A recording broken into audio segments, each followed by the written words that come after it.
Hold on tight for the next hour. You're entering into a place, a zone called the alternative to the alternative media. It's a place, a special place where even truth seekers fear to tread. All right, people, let's move like we've got a purpose. Affirmative. Okay, Greg Anthony here. I'm glad you're back on the Investigative Journal on this April 14th, 2017 day on our calendar. I wanted to continue the discussion I had Wednesday regarding whether the Vatican and the Jesuits were involved in orchestrating our Revolutionary War and what was the real purpose of the creation of this country. Was there a hidden agenda? And we're going to get to that in a minute, but I'd be remiss if I didn't discuss what's going on in North Korea. You know what always worries me? And if we look back to Trump's presidency, which is now, in its 84th or 85th day, during these last few months, all I remember is all of these heads of state trekking over to the White House. Never seen so many in such a short period of time. We have the leaders of many European nations. We have the leaders of many Middle Eastern nations, many Eastern European nations. We have China coming here. All of these leaders coming and marching into the White House. And you could say, well, they're here to say hi to President Trump. But it always worries me that they're really behind the scenes getting ready for a big warring conflict, a big outbreak. And could that be in North Korea? And the reason I say that is that we've been a country that's been at war for all but 20 years of our history. And so I don't buy the idea that, one, the Revolutionary War was coincidental, and all wars are basically the outpouring of one country's hatred towards another. I believe there's a orchestration of these wars behind the scenes, kind of like a conductor of a symphony, putting together all the pieces of a grand warring symphony so that it works to the benefit of who? I've always said the Roman Empire has never left the face of the earth, and what their goal is world domination. And it's morphed into the Vatican, which seems to be just a religious body that doesn't involve themselves in these things, but that's how they operate today, deception. They're one of the most powerful institutions in the world, and I believe that behind the Vatican and the Jesuits lies a lot of the strategies that are going on today in this conflict in North Korea. And just today, I have to mention this, China put out a statement in their news saying that a conflict over North Korea could break out at any moment. And they said this just early this morning. And there would be no winner, they said, in a war of tensions if they soar between the United States and North Korea. Now, this language came after President Trump said that North Korea's problem, quote, will be taken care of. As speculation mounts, the reclusive state could be preparing for another nuclear or missile test. So this is their 105th anniversary, that's North Korea. And they're going to test another missile, I believe, on Saturday. So the point is, do they have nuclear capabilities? Yes. They have nuclear capabilities to reach Seoul, Korea, which is only, 50 miles away. They can also reach Japan and certain of our allies in the region. Now, Trump, in response to this, has sent an aircraft carrier-led group to the Korean Peninsula to press the point. One of a series of measures that indicates his willingness to shake up foreign policy. Now, the Chinese Foreign Minister Wang Yi said this morning. Lately, tensions have risen, and one has the feeling that a conflict could break out at any moment. If a war occurs, the result is a situation in which everybody loses, and there can be no winner. So, what's going on really? Now, whichever side provokes a conflict says, this is the French talking now regarding this, they must assume the historic responsibility and pay the corresponding price. So now we got leaders all over the world looking at this. Now Wang's comments, this is the guy in China, mirrored a warning from North Korean Foreign Ministry's Institute for Peace and Disarmament, which said thermonuclear war may break out at any moment. The U.S. introduces, here's what North Korea is saying, introduces into the Korean Peninsula, the world's biggest hotspot, huge nuclear strategic assets, pushing the situation there to the brink of war. So, we got Trump bringing a huge armada right on the border, right near North Korea. Now, what's he going to do if they test a nuclear weapon? Is he going to shoot it out of the sky? Is he going to strike North Korea? I don't know, but I'll tell you what, it's really dominating everybody's the news cycles, and most people are thinking about these things. And usually what I always think about is when they got us thinking about North Korea, maybe something else they're actually planning or doing, which would even be more devastating. So you never know with these guys. They're masters at orchestration of wars and, making sure that they have control of your mind every single day, right? Now, remember, he also flexed his military muscle, that's Trump, when he dropped the mother of all bombs on Afghanistan. That was it's a huge, they call it Moab, and it's a 21,000-pound bomb. That's the strongest bomb, I guess, in the history of the world, except for nuclear bombs. And they dropped it on a series of tunnels in Afghanistan to supposedly thwart ISIS. So as they recently dropped this bomb in Afghanistan, targeting the complex used by what they said ISIS, they also are sending, Trump said this Wednesday, we are sending an armada, very powerful.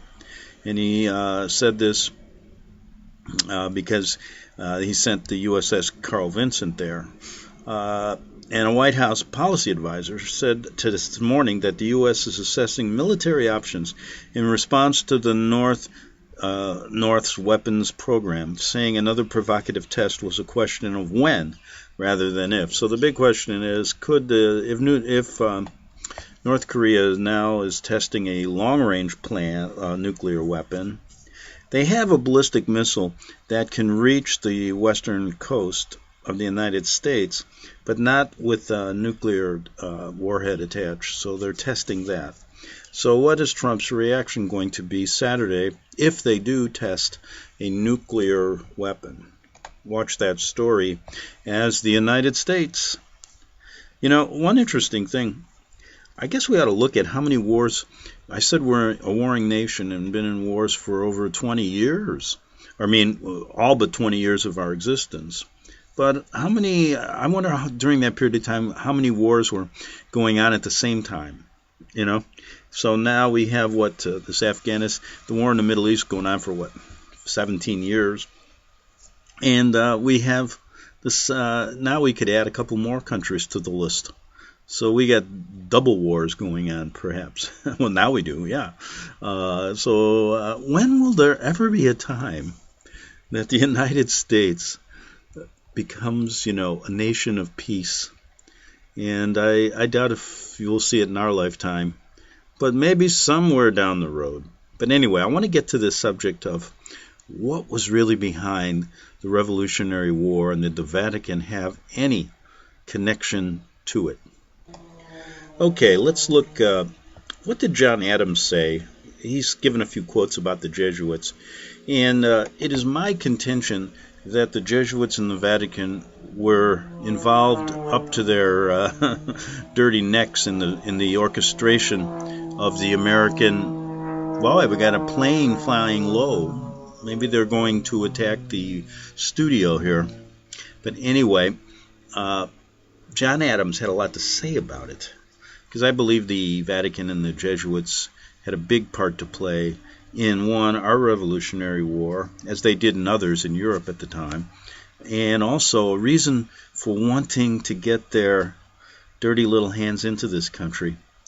And remember what Adams said. He said, a most colossal conspiracy against the United States. I do not like the resurrection of the Jesuits, and John Adams said that in 1816.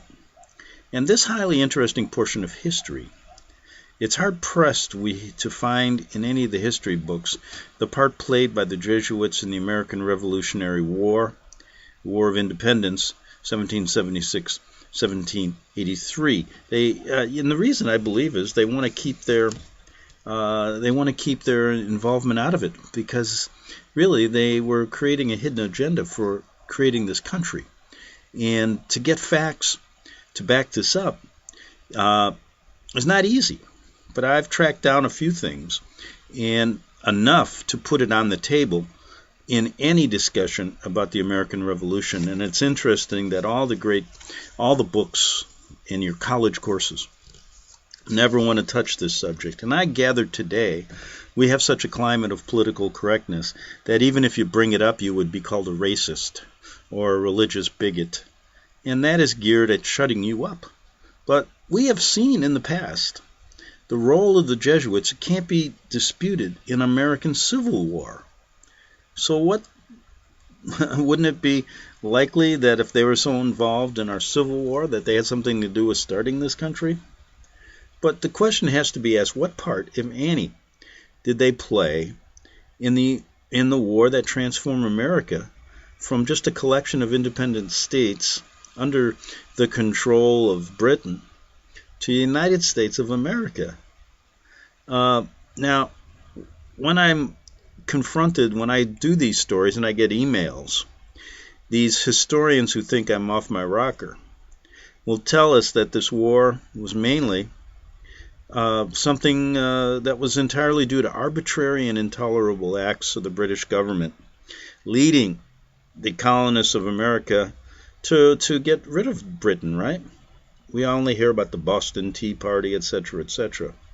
But I think we have to look deeper into really what was really the reason for forming this country. And did the Vatican and Jesuits, who were very powerful during that period of history, what part did they play? So we have to look at this. And I think a key figure to look at is a man by the name of Lorenzo Ricci, and he was the Jesuit general during that period of time. However, the history books, even when they delve into the Vatican during this period of time, tell us that Ricci was jailed and the Jesuits disbanded, I believe, in somewhere around 1775 because of all of their shenanigans overseas. But let's look back just a minute. Now, I believe Ricci's strategy was, and if you look at the wars, you can go through every single war, and they like to say they're arbitrary and they're created by intolerable acts of one nation against the other, and it always seems to be America's fighting for peace and democracy against tyrants. But is there more to it? I believe so. I believe what they did in the Revolutionary War was you have to understand that the Roman Catholic interests in America were poorly managed during that period of time. And the Jesuit mission, I believe, was to consolidate these often adversarial two groups, France and Britain, into a dynamic and independent whole governed by people loyal to the Black Papacy. Now, remember this, that in 1752, now this is 3 years before the history books tell us Lorenzo Ricci was jailed and then died at Castel Sant'Angelo, right next to the Vatican. They were powerful, brilliantly powerful, and had been so. They're going to bomb me yet today for talking about this story. This plane keeps flying low. And the Society of Jesus was brilliantly powerful and this is 1752, and had been so for nearly a century. They were the major force in politics in Europe, and an international great power, acting primarily, though, for their own benefit. Now, Lorenzo Ricci had been the spiritual father of this great power for almost a year, during this time in 1752. He was basically as I mentioned in my part one of this topic on last Wednesday, so go to Wednesday's show, he had to figure out a way, I believe. His interests were the geographic interest that included France and its possessions in New France, the whole Mississippi Valley, from Canada and Great Lakes down to the Gulf of Mexico, and England had its colonies in New England, all the lands to the south of the French Canada and north of Spanish Florida, stretching from the Atlantic to the Pacific coasts. Now, if we look back at history, both of these groups were essentially Jesuit-driven. Great Britain being run by a Catholic-loathing system of Freemasonry, and France was run at that time by Louis XV, who obeyed the same superior through his Jesuit confessors. So he had his hands on both sides of the coin. Now, if we look at one important aspect, and I may have to do 3 or 4 parts on this show, and maybe it's good to get your mind off of North Korea too, as well as, because there's really not much we can do about it, right, as we sit here being the pawns in this whole game, or the extras in their grand movie that I call the greatest off-Broadway stage play ever produced in the history of mankind. And that's the Trump presidency and what's going to be going on in these next 48 years. But remember that it was Ricci's plan, I believe. So you say, well, how could he have a plan if he was killed? Well, I think there's facts that have to be brought out that perhaps he wasn't. And perhaps when the Jesuits were disbanded during this period of time, after 1752, the Vatican stating that it could no longer handle their treachery and deceit, and they were losing money and power in Europe because of it. Supposedly on the surface they disbanded the Jesuits, and Ricci was jailed. Now during that period of time 2 popes were also killed, and so there's a lot of stuff going on, and it's not uncommon that they sacrifice some of their own for the good of all. And so there's a possibility, and there's only a couple books that can lay some factual credence to the fact that perhaps they faked Ricci's death to allow the colonists in America to believe their big enemy, the Jesuits and the Vatican, were no longer as powerful as they once were, because many people came here because of what the Vatican was doing, the persecution that Protestants were under in Europe, and they came here to get away from Vatican persecution. And so in the early days of this country, even before it was officially formed, Catholics were not allowed to hold office. There were very few here. And basically, I believe if the Vatican and Jesuits didn't get involved in this country at the outset, they'd have never been as powerful as they are today. So we have to look at that. So I'm making the assumption that there's a possibility that Ricci was never killed, because there are facts showing that a man that fits his description came over here during the early stages of the formation of the Constitution and the formation of this country, and met many times with our founding fathers. We'll get into that later, and I've discussed that one other time on my show. But it also you have to go, where does this strategy come from? During that same period of time, the Sun Tzu's Art of War was translated into French by the Jesuits, and they were the first to do it. And so I believe they were using Sun Tzu's techniques. And Sun Tzu, whoever wrote it, they say that the art of making enemies, you have to make your enemy move as you wish. Those who possess that admirable art know how to arrange their men and army they command in such a way that they make the enemy come toward them whenever they judge it appropriate. They know how to make generous gifts when appropriate, even to those they wish to conquer. They give to the enemy, and the enemy receives. They abandon things to him, and he comes to take them. They are ready for anything. They take advantage of any circumstance. They do not fully trust those whom they employ, but choose others to be their overseers. They do not count on their own strength alone, but use other means which they believe will make advantage for their cause. In a sense, if you have to read The Art of War by Sun Tzu, translated by the Jesuits first into French and of course then into English. But I believe Ricci transformed the British and French colony personnel into what they say to be like stones rolling down a hill by creating a crisis between their conflicting claims in the dominion of North America so that he could get the French to fight against the British and basically the colonists taking a side. In 1752, the spiritual father, directed French soldiers and their Indian allies to destroy the important British colonial trading center on the upper Great Miami River. And I'm getting this quote here from Tupper Saucy's book, Rulers of Evil. And then followed the plundering, capture, or killing, not murdering, but papally absolving, extirpating of every English-speaking trader in the upper Ohio Valley that the French and Indians could locate. Although these lands were legally British, dating from a grant to Virginia by King James I in 1609, the important Virginia families failed to emphasize with the misfortunes of explorer inhabitants in such remote and undeveloped wilderness.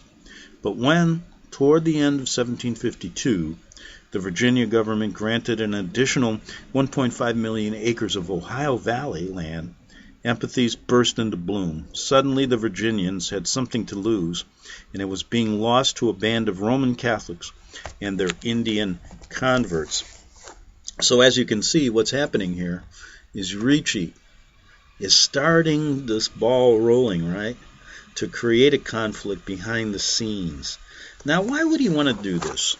I believe it's all for the glory of Rome, so that if they always had their eye on America, its great wealth, what do you think they genocided all the Indians for? They wanted to take it over. And the Jesuits were deeply involved even after the Revolutionary War and into the 1800s in creating their mission schools, which took all these Native Americans in and basically they were trying to destroy their culture. And we discussed the Jesuit mission schools as well as here and in Canada. But why would they want to do this? Well, realize back when this country was formed, before the Constitution, they weren't allowed here to practice their religion. No, because the Protestants remembered what they did in Europe and didn't want them here to destroy this country. So they had to figure a way to get in. So if they could start the war, control the war from both sides, also control our founding fathers and what the Constitution was all about and the direction of this country, what they had to do was create a Constitution which was something of the first of its kind in the world, where freedom of speech and freedom of religion were allowed to all. And what did that basically mean? It meant through the Carroll family, the one diocese that was here in this country, through their working together with our founding fathers, it opened the door for Catholicism to practice openly here, opened the door for them to hold power, because they weren't allowed to hold office before our Constitution was formed. And so by this act of freedom, this act of openness, what did it do? It opened the door for them to grow to the point now where once they have control and power, they revert to their political system of choice and that's fascism. That's why you're seeing this big ecumenical movement, everybody falling under the umbrella of Rome. And it will get to the point where if you don't worship Rome, you're considered a heretic. Back in 3 minutes on the Investigative Journal. Visit crosstheborder.org, CROSS, crosstheborder.org, to get your print, EPUB, or PDF version of Nicholas Arthur's new book titled When the Third Temple is Built. That's crosstheborder.org. When it comes to prophecy today, much of the evangelical Christian world has their eyes on Israel, waiting and watching to see when the third temple will begin to be built. The plans are drawn, the Jewish people are eager. Most evangelical Christians today believe that the rapture will happen before the third temple is built. Hi, I'm Michael Eugene. I was taught that Daniel's 70th week was in the future. Is that really what the Bible teaches? Have we searched the scriptures and found this to be true? Why is it so important for a re-established Israel to build a third temple in Jerusalem? Is it necessary to build a temple on the same location already occupied by the Dome of the Rock?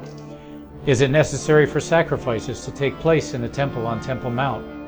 Is there really a rapture followed by 7 years of tribulation? What is the New Testament temple? Can we identify history and prophecy? Who is the first beast in Revelation chapter 13? Who are the 7 kings in Revelation 17? I have asked all these questions, and I have found Nicholas Arthur's new book, When the Third Temple is Built, answers all these questions and more using Scripture to interpret Scripture. The Bible says that no prophecy of Scripture is of any private interpretation.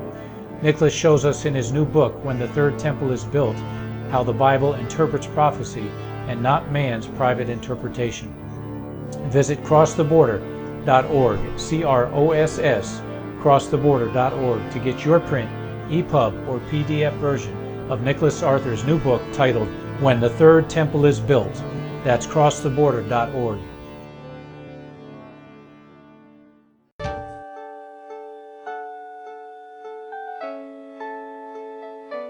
The program you are listening to is 100% sponsored by you, the listener, on this First Amendment Rights Media channel. You will notice that there are few commercials on this radio network. There's a good reason for that. Corporate advertising dollars come with strings that limit program content. So without your help, these programs cannot continue on internet or our several affiliates. If you benefit by the educational law programs, we ask you to give. If you are admonished or nurtured by the Bible and ministry programs, we ask you to give. If some voice a cause that you are passionate about, we ask you to give. If you believe in any of these, we ask you to support them as you would a missionary on a continual basis, as if giving a tithe for missionary radio. These programs are not commercially viable and must be supported by those faithful to the cause of truth. Look for the button to sponsor your favorite programs at our listen and schedule pages on the internet. Then, when you subscribe, we will send you the last quarterly MP3 CD of that program immediately, and continue to do so with each new quarter. We will also give you unlimited archive access to all of our programs. We're asking you to give much less than a tithe, so that you may also send support directly to a particular program host, cause, and anywhere else the Spirit may lead you. Do all to the glory of our God and Creator, for His holy nation, the only kingdom that will last forever. Thank you for listening.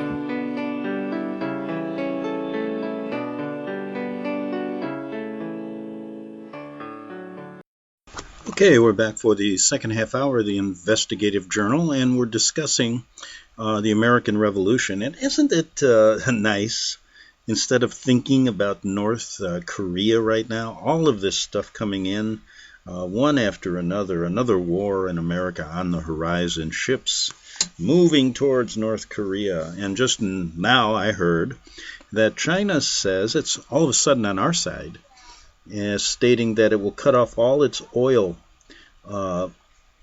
exports to North Korea if they test this weapon.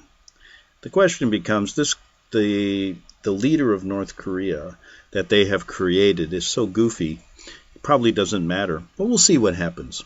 It could be a lot of nothing, or it could be a precursor of what's to come in the not-too-distant future. But let's get back to, and one important thing to realize, by doing what we're doing today, you get a better understanding of what your country is really all about. And it may give you a little bit more insight into how they manipulate wars today. Because the Jesuits and the Vatican are way more powerful than they were during this period of time. But I looked at, there's a number of people who've researched this, and I call on P.D. Stewart. He's an author and wrote a number of articles, and he said this, and I think it's important, and it dovetails into what I was saying. He said that religion played a major role in the American Revolution is beyond dispute. He said in 1776, at the time of the Declaration of Independence, there were little over 23 priests in all, and the next highest authority was the Vicar Apostolic in London, who had jurisdiction over the British colonies and satellites in America. Now, I may add that the most important family here was the Carroll family, the Jesuits here, who were basically the richest people in the colonies, they say. They were working hand in glove with our founding fathers. Now, but the American Revolutionary War soon changed this minor presence of Jesuits and Catholic priests in America. The reason, now why did it change that? The reason there were so few Catholics here. Why? Because so many more Protestants was because of the foundation of the great democracy that is called the United States of America was laid when millions of European Protestants fled the oppression of the Catholic Church in Europe. That seems to be left out of the history books or just put in as an addendum sometimes, to seek freedom of conscience and religion in the most uninhabited wilderness of North America. In the main, the settlers were resolved not to duplicate in this new world what they had fled from on the old continent. These settlers felt that the Pope, as a foreign ruler, should not be allowed to meddle in the politics or laws of America. Boy, that's changed, hasn't it? Look at just last year when the Pope met and spoke before our joint house, before Congress, and then was allowed to give a speech at the White House. He has so much importance. And all of these presidents bow down to him now. That would have never happened before the Declaration of Independence, right? They had to figure out a way to get in. Now, these settlers felt that the Pope, like I said, as a foreign ruler, should not be allowed to meddle in our politics. But that's all changed now. And they suspected that would render it difficult for immigrants, especially Catholics, to be fully loyal to a new country and more loyal to the Pope instead of our Republican values here. There was a natural fear of Roman Catholics, not unlike the fear many Americans today have of Muslim fundamentalists. And isn't it interesting that there's much information regarding the Vatican's role in creating Islam? And look at what's happened today. Unbelievable, right? Now, if you don't understand this part, how can you understand what about this Muslim migration and the reason the Muslims are calling for death to infidels? You have no basis unless you really understand what facts tell us behind the scenes of the Jesuit involvement in the formation of this country. Now, I think what this shows is that there are many facts that could be put on the table just on the level with what our history books tell us, and there should be a discussion regarding this. Now, this to me is much more important, and the reason my show is called The Alternative to the Alternative Media are basically for stories like this, because I want to differentiate myself from, one, mainstream lies, and two, all of the crazy stories you get on the internet that have no basis in fact. And so there comes this little niche area that sometimes is rather tedious and boring, but is important so that you can get a better understanding of what happened. So it has to be fact-driven, even though it is very difficult to present facts that have been destroyed by a secret august body that have created what they called, there's a hidden agenda for this country, and that's what we're trying to figure out.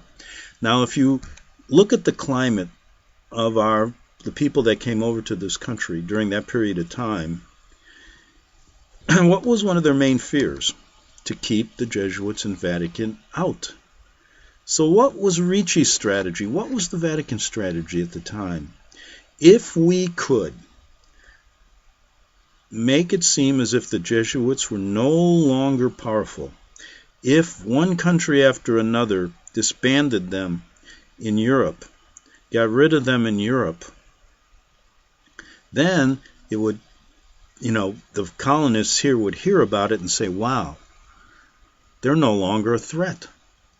And when your enemy hides or makes itself appear weak, which Sun Tzu always said was a strategy where you can get probably more done against your enemy, then they could work deceptively to come into this country and eventually take over. So they had to create a scenario where on the surface it appeared that the Vatican had enough of the Jesuits and they wanted to disband them. But how could they do that? How could it really come down? And the stuff even we get from, I believe, of some of our most esteemed Jesuit research, anti-Jesuit researchers, fails to look at this possibility, which leads me to believe that either they're stupid or they work with the Jesuits to keep it hidden, because I think this is one of the keys to this whole story. So, and the reason is, isn't it interesting that, I always said this though, the Vatican cannot get along without the Jesuits, and the Jesuits no longer can't get along without the Vatican, so they work together. And in this case, I think it was a case of good cop, bad cop. And what I mean by that is this. Okay, if you look at a story that never gets talked about, this was the beginning. It happened in France, and it had to do with a court case. Now, this is interesting. And the court case, I'll have to pick this up right now, just a second. I will get this case because I believe this is the beginning, the first stone turned in Europe to disband the Jesuits in country after country, making people believe they were no longer a threat. But then, isn't it amazing that in 1814, they were again brought back to life? Isn't that interesting? Now, a lot of times the people that I talk about the Jesuit oath and the Constitution of the Jesuits, and explaining what their real motives are, how they basically want to meddle in affairs of kings, and you read all of the deception and everything. But isn't it interesting that even back then, we're looking now at 1759 through 1760. Okay. The constitutions of the Jesuits telling about their dastardly deeds was turned over to the court in France willingly by Lorenzo Ricci. Now, why would he do that? I think he did it so that the government in France at the time could actually see what they're all about. Word would get around to Spain and Portugal, where they were kicked out of afterwards, that you got to get rid of these guys. And so now the world knew the truth about the Jesuits. So anybody who criticizes what I say here about their true intentions should go to this little-known court case back in 1759 in France. And I'm going to read about it here. And it was brought to the attention of the American public in a book by Tupper Saucy, which I refer to at times. And he did a good job at bringing this case to light. because I haven't seen it brought to light by anybody before that. Now, the point is, if Ricci's goal was to disband himself, to make himself appear that his organization was gone, and then add more to that he was also jailed and died, boy, then he could kind of sneak over here and get his dirty work done under an assumed name. And there's one book that talks about this, and I'll refer to that later. If I can't get to it today, I'll do another show on this. But let's look at this court case which started the ball rolling. And it's quite interesting because there's really no reason he would have done this if he was supporting and wanted to see the Jesuits prosper. But like I said earlier, Tupper Saucy said this. He said, stones to nudge this disbandment of the Jesuits were nudged first in France. The superior of the Jesuit mission in the Caribbean, Pierre Levet, had obtained a commercial credit to finance his mission in Martinique. When it happened that he could no longer pay his debt, a trading firm in Marseille alleged damages against him of more than 2 million francs. Levet asked Ricci, who was the Jesuit general at the time, for help. Now, instead of giving help, and they had a lot of money. I mean, this isn't like they were a very powerful organization at the time. But Ricci, strangely, turned him down. The firm sued then the society in a French court and won. Ricci then appealed the case to the Parliament in Paris, which was more of a Supreme Court than really a legislative body. His lawyers argued that the society could not be held liable for personal debts of its members due to a prohibition laid down by the original General St. Ignatius himself in the constitutions against any members doing business as a principal partner. Although this claim was easily dismissed as a flimsy legal fiction, the court then, what did it do? It demanded evidence to support it, and this required Lorenzo Ricci to produce the constitutions. Folks, this was a damning admission of what they were really all about. Why would he do that? Unless he purposely wanted to get rid of the Jesuits for a bigger goal, and that was to take over this country and to get their dirty little hands into this country, right? So this required him to turn over and produce these constitutions, which had never before been publicly revealed. When the volumes were brought to court and examined, the government attorneys had a field day. A lawyer from Brittany named La Châtelet charged that the Constitution was a handbook of every known heresy, idolatry, and superstition, which provides tutelage and suicide, legicide, blasphemy, and every kind of impurity, usury, sorcery, murder, cruelty, hatred, vendetta, insurrection, and treason. So, if he didn't want to get rid of his own group, why would he ever? He wasn't obligated to turn this over. But also use this, folks, for anyone out there who does not think that what we talk about the Jesuits acting like today, sorcery, murder, killing of heretics, anyone who doesn't follow the Pope, they tell you right here in the Constitution it was brought up on a legal record in 1759, in this case, in France. Now, so all this damning information comes out. And as the Levet case unfolded during 1759 and 60, at the same time, Benjamin Franklin's beloved Voltaire slammed the Jesuits in 2 satirical plays mounted on the Parisian stage. Now here we go again. Voltaire, I believe, was a loyal Jesuit sympathizer who purposely criticized the Jesuits to also build public hatred toward them so they would be disbanded. It was their goal. So here we have someone critiquing or criticizing the Jesuits at the highest level, a friend of Benjamin Franklin. So Franklin had to know about the Jesuits. In fact, he worked with them. And that's never recorded in history. But even today, when you watch any mainstream show, the Jesuits are revered as the great educators, always doing good. Boy, I'll tell you what's black is white and white is black. But anyway, educated in the humanities and theatrical arts by Jesuits at the College of Louis de Grand, Voltaire served the society and the Catholic Church with distinction by becoming their chief critic. And debunker. So we got to watch out for that today, right? Is there anybody out there in our world that's doing what Voltaire did today?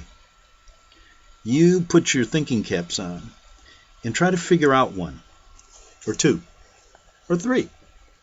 And so we got Voltaire doing this. He was the biggest critic and debunker, much in the way that Will Rogers served Franklin Roosevelt's administration by lampooning New Deal politicians, or in the way Keystone Cops tickled an America being transformed into a police state.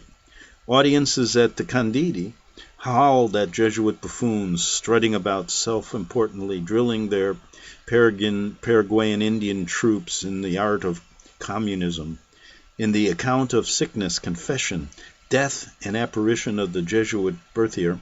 The editor of a Jesuit literary review, who dies of sheer boredom, challenges the notion that the society is even worthy of existence. With his predecessor, Blaise Pascal, whose provincial letters had alerted earlier generations to the egomania of the high Jesuitry, Voltaire provided a spirit of ridicule which gave Jesuit bashing the feel of good sport. Wow. So, Lorenzo Ricci's handling of the Levet case resulted in resolution passed by Parliament on August 6, 1762, condemning the Jesuits as endangering the Christian faith, disturbing the peace of the Church, and in general building up far less than they destroy. The resolution continued.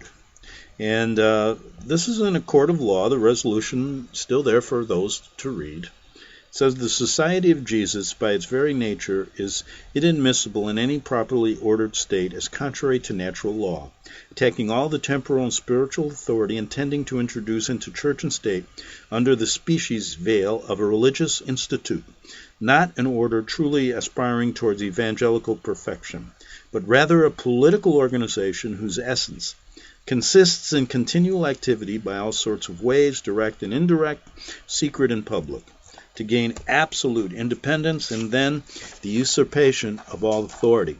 They outrage the laws of nature, and as enemies of the laws of France should be irrevocably expelled. So guess what?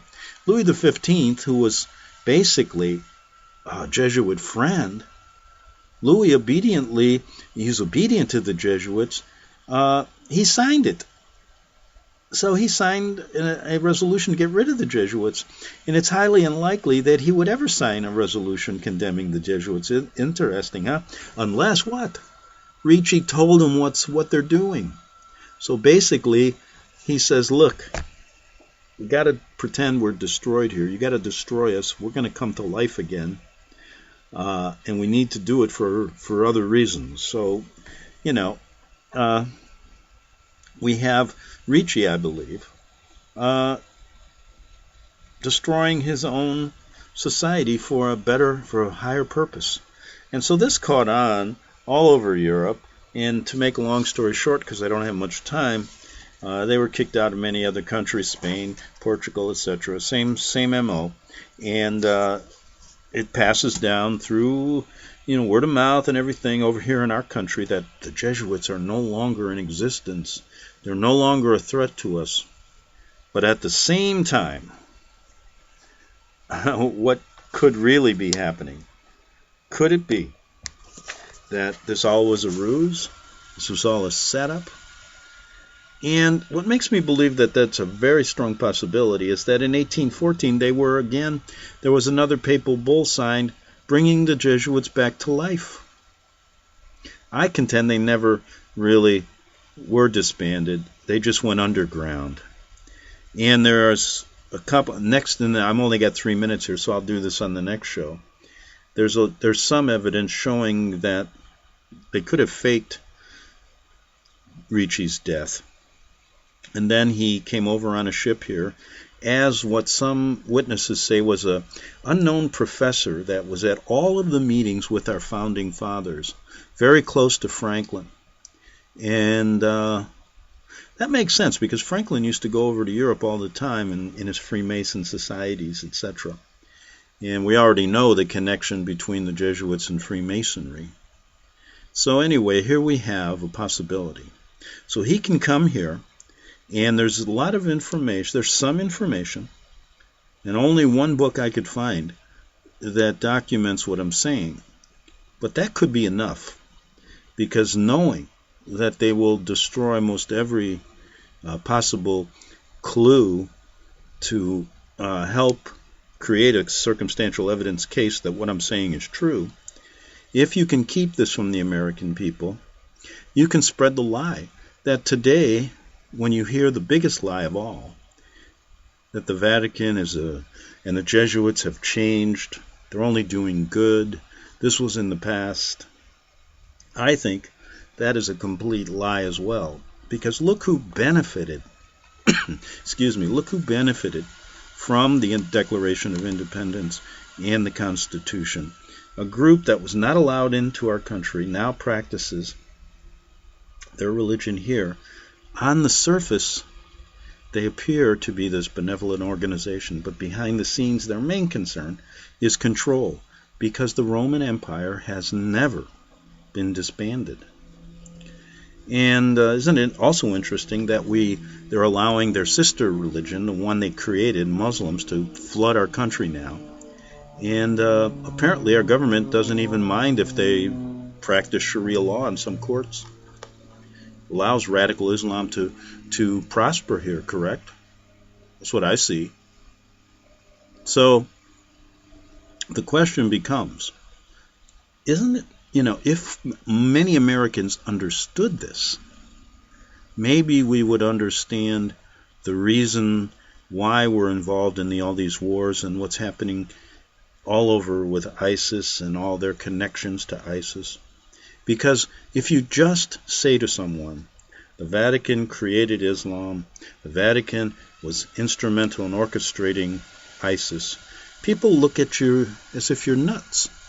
But if they do their homework and they begin to research stories like this, going on to research the involvement of the Vatican in the Civil War, the assassination of Lincoln with blood on their hands as well, then you begin to paint a picture here that it isn't so crazy what I said. But that's the reason they don't want this story out. And that's the reason the mainstream media covers for them, because they are basically controlled by them. Back in 3 minutes. Well, no, I'm done with the show. I was thinking I had another break. But anyway, we'll be back after the holiday. We'll see you next week on the Investigative Journal. The book of Revelation says, the spirit of prophecy is the testimony of Jesus Christ. This is at the very heart of FirstAmendmentRadio.com. In that spirit, we have created the Prophecy Reality News app for all of your mobile devices, streaming First Amendment Radio 24 hours a day, 7 days a week. Available for your Apple, Android device, and smartphone, absolutely free. Get the Prophecy Reality News app installed today so you can listen to First Amendment Radio wherever you are. The Prophecy. Since the beginning of time, kings have sought it, nations have fought for it. It has been traded, it has been borrowed, it has been purchased, it has been stolen. There's a reason for it. To secure the blessings of liberty to ourselves and to our posterity. Invest with the security of gold and silver. Call Discount Gold and Silver Trading at 1-800-375-4188 or visit discountgoldandsilvertrading.net. Listen to Financial Survival with your host Melody Cedarstrom right here on FirstAmendmentRadio.com at 4 p.m. Eastern or 1 p.m. Pacific Time. Visit discountgoldandsilvertrading.net or call Discount Gold and Silver Trading at 1-800-375-4188. Toll free 1-800-375-4188.